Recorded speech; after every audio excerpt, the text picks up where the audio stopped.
Habit forming takes time and effort. However, there are some tricks that you can use to optimize your habit building process. Let's take a look at those. Hi, my name is Masha and I want you to build awesome habits to grow and develop. Like this video if you're ready to do that, and let me know in the comments what habits you're hoping to build. And of course, if you're new here, make sure you subscribe to my channel and turn on those bell notifications not to miss out on any new videos like this. As we all know, we're all creatures of habit. Those are the things that we default to. Luckily, there has been quite a lot of research around the subject of habit formation, and I'm about to share some tips, in fact 10 different tips, on how you can be smarter about your habit formation process. Of course, you have to still put in the work and stay consistent. It doesn't happen overnight and it takes effort and work, but these tips will help you optimize this process. Before we get into it, think about what habit you would like to build and why you'd like to build it. How is it going to benefit you? What is your goal behind creating this habit? You have to be really clear in this. It's very important to be clear on these two things because they will keep you going when things get tough. And you know, with habits, things a lot of the times can get tough, but we'll get to that later on. Right now, think about those two things. What are you trying to build and why are you trying to build it?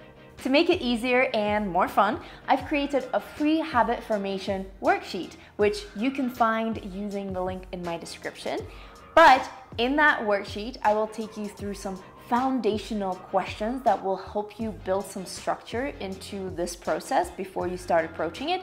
And it will also take you through the steps that I will walk you through below, so you don't have to take any notes. Again, the link is in my description. Go and download it right now. It's free.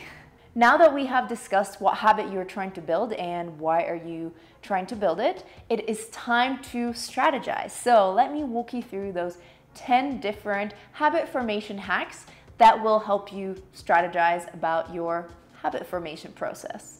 Tip number 1 is start small. Don't try to overwhelm yourself with setting really unrealistic goals, because when you're starting a habit, it is very, very important to feel your progress and be satisfied with whatever action you're trying to do. So for example, if your habit is starting to go to the gym, don't go, do cardio for an hour straight away. Start slow. For example, if you're trying to start going to the gym more regularly, start small. Don't try to lift up the heaviest weight there is or go on a treadmill for an hour. No, start small and build up from there. You can always increase the amount of weight or the time that it takes or the complexity of, let's say you're playing a musical instrument, the complexity of a song that you're playing or something like that. Start small and build up from there. In fact, make sure that you strategize. Make sure that you create kind of a timeline of when you want to be achieving certain things. And we'll talk about tracking and milestones later down the line, but I want you to have that mindset from tip number 1. Tip number 2, or trick number 2, is attach this action to a trigger action. So what do I mean by that? A trigger is something that you do on a regular basis already. So for example, when you wake up every morning, you brush your teeth. That could be a trigger for an action that follows. So for example, if you want to, again, work out in the morning, you can attach that action to brushing your teeth. So every day you brush your teeth. After that, you start going to the gym or doing some yoga or doing some stretches, whatever you want to do, whatever habit you're trying to build, attach it to an action that is already a habit. That habit will be your trigger. Whenever you do it, you know what follows. This is very important because unless we have a set time, unless we kind of push ourselves into doing something, right? Unless we create that space and that time and that expectation of ourselves, we're not going to do it. So if you really want this habit to happen, attach it to something that you do on a regular basis. And again, of course, it's very good if you attach it to a trigger that has the same regularity with which you want to do this action. Tip number 3 is reduce the perceived barriers to actions that you want to make a habit and increase the perceived barriers to actions that you would want to stop doing and stop having as a habit. Shawn Achor, the author of The Happiness Advantage, calls it the 20-second rule. Basically, if you increase the perceived time that it will take to take an action or to start the action by 20 seconds, you are much more likely not to take it, much less likely to take it. Yes, and vice versa. If you, for example, want to take the action more often, then decrease the perceived time that it will take to start an action by 20 seconds. For example, if you are trying to watch less TV or less Netflix or less YouTube, log out of your account. That perceived barrier to having to log in every single time will reduce the likelihood of you doing that action, and vice versa. For example, if you want to start working out more regularly, sticking to the workout example, put your workout stuff right next to your bed when you wake up, for example. Or if you're trying to start to learn an instrument, actually Shawn Achor uses that example in his book. He was trying to, from what I remember, play the guitar. He put the guitar on a guitar stand in his living room. So every time he would sit down on a couch and not be able to log in into Netflix, he would pick up the guitar and start practicing. Tip number 4 is stick to it for at least 30 days. Different sources say different things, but the consensus is between 21 and 30 days is how long it takes to make something a habit. So let's be conservative here and stick to it for 30 days, for basically a month, in which time it should become much more automatic and yeah, just a much more natural thing to do. So yes, make sure that you stick to a habit for 30 days and strategize to do that. Tip number 5 is change your attitude. This seems to be a counterintuitive tip because, I mean, you've already decided to start doing this habit because it's good for you. You already know your why and everything, right? But however, a lot of the times things that are good for us are not necessarily the things that we like. And just because we decided to start doing them more often doesn't mean that we actually enjoy them.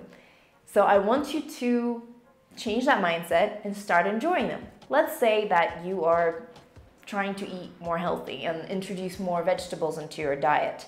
In that case, a lot of people would, kind of see it as a chore, almost as something that they have to do, almost as a punishment.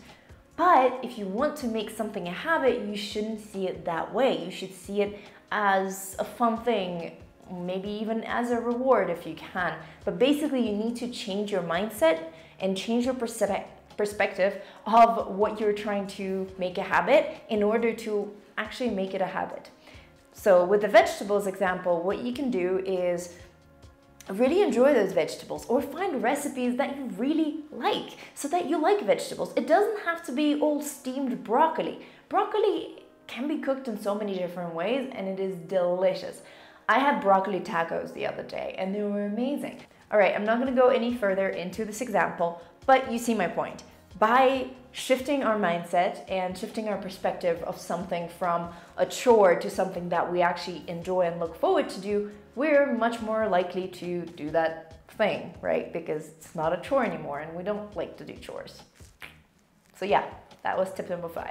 Tip number 6 is create rituals. I have created a ritual with my morning routine where I do certain actions in a certain order, and you can create one too. It doesn't have to be, like some voodoo thing. It's just a set of actions that you take one after the other to the extent that they become automatic. I actually recently introduced learning Spanish into my morning routine or ritual, and now every morning I study some verbs and tenses and grammar because that's what I need to focus on, but that's not the point. The point is I introduced it into my routine and into my ritual so that it almost becomes automatic. I don't even think about it, I just start doing it.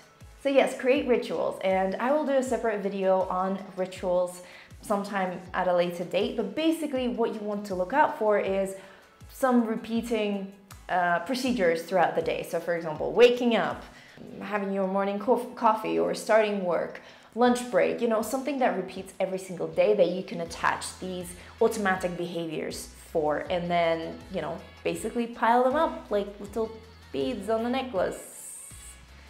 I'll go with that example. Yes, that visual. Tip number 7, find an accountability partner. You would be surprised how much that could be a motivating factor. We hate disappointing other people. So if you have an accountability partner, you are much more likely to stick with whatever you're trying to do, whether it's because you're trying to start the same habit, let's say your gym buddies, again, I'm going to the gym example, I think it's the easiest, or reading buddies, right?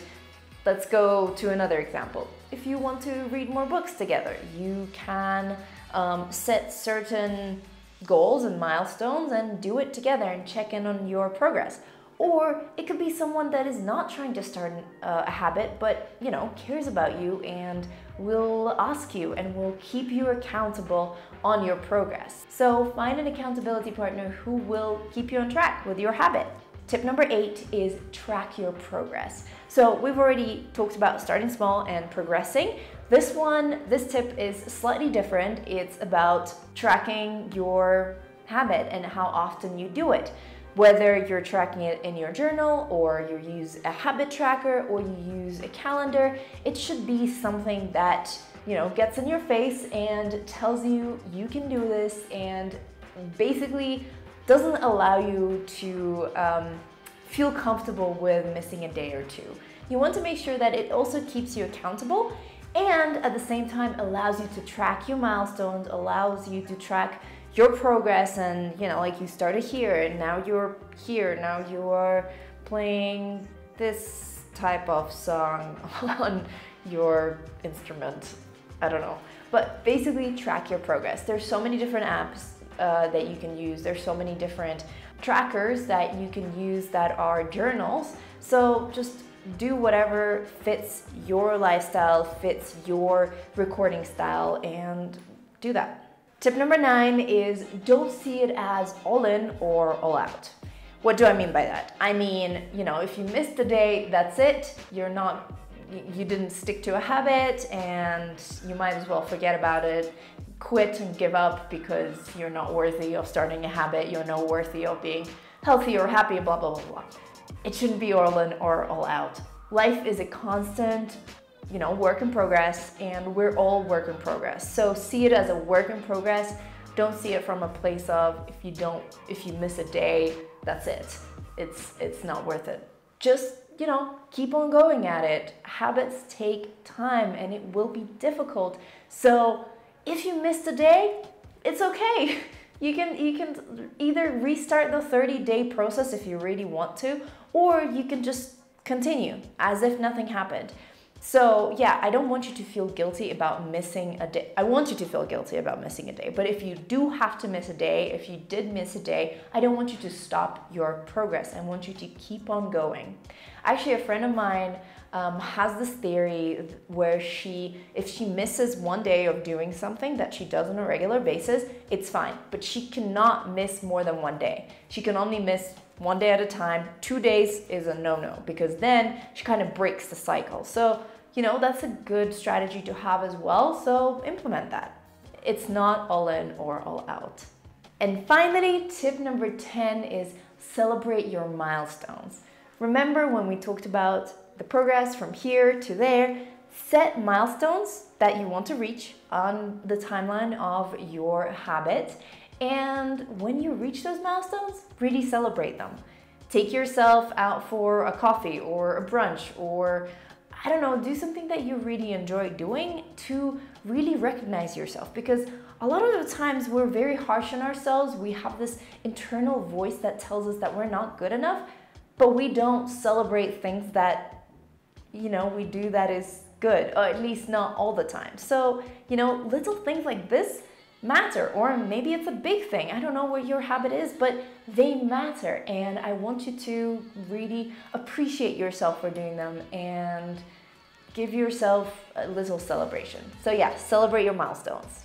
All right, so now we've gone through all of the 10 points, all of the 10 tricks you can use to optimize your habit formation process. So what I would advise for you to do now is to look at them and to really strategize for this new habit that you want to create, taking them into account.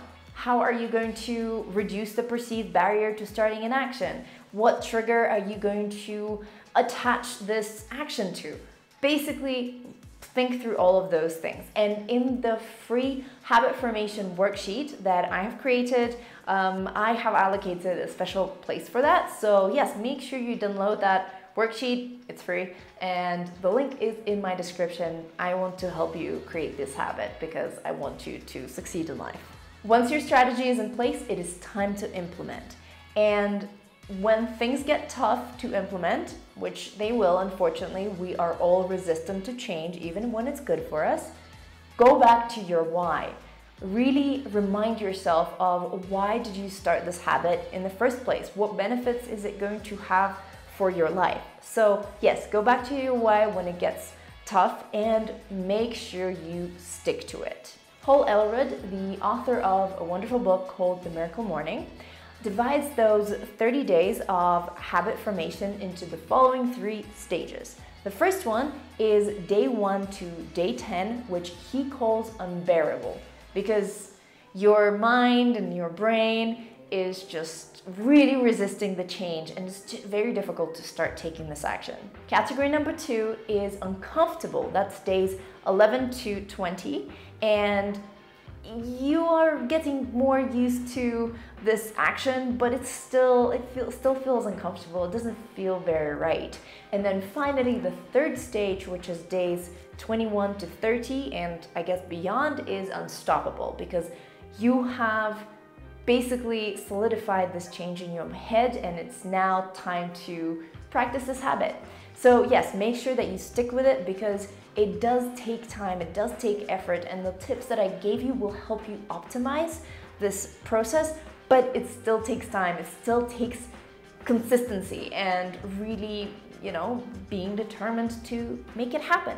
So remember that and make yourself proud. Let me know in the comments what habit you're trying to build and why are you trying to build it.